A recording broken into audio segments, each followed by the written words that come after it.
Saturdays, March 28, 2026. Our devotional is entitled, Justified by His Blood.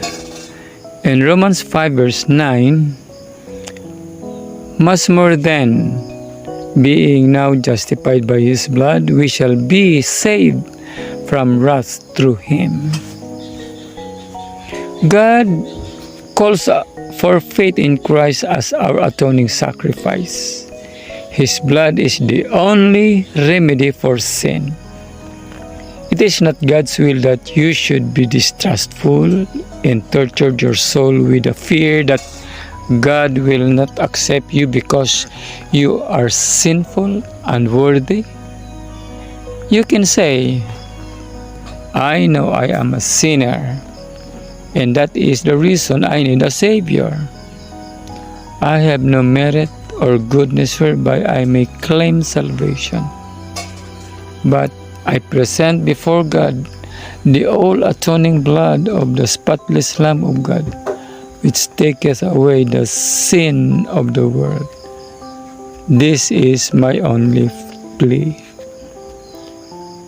God is approached through Jesus Christ, the mediator, the only way through which He forgives sin.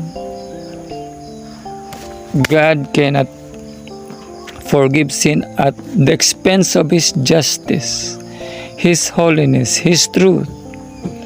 But He does forgive sin, and that fully. There are no sin He will not forgive, and through the Lord Jesus Christ. This is the sinner's only hope.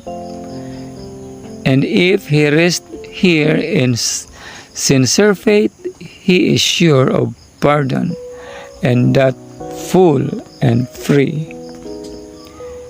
Here is only one channel. There is only one channel, and that is accessible to all. And through that channel, a rich and abundant forgiveness awaits the penitent, contrite soul, and the darkest sin are forgiven.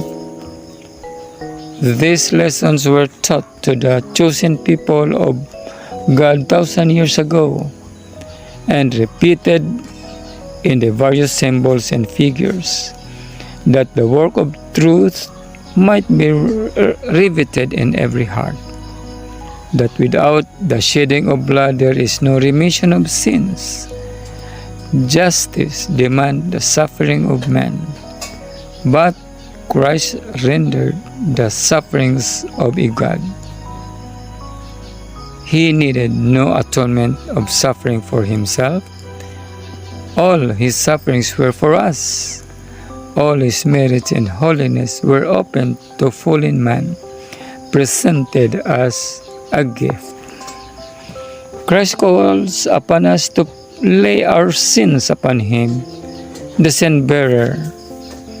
But if we refuse to let them go, taking the responsibility ourselves, we will be lost. We may fall upon Christ, the living stone, and be broken.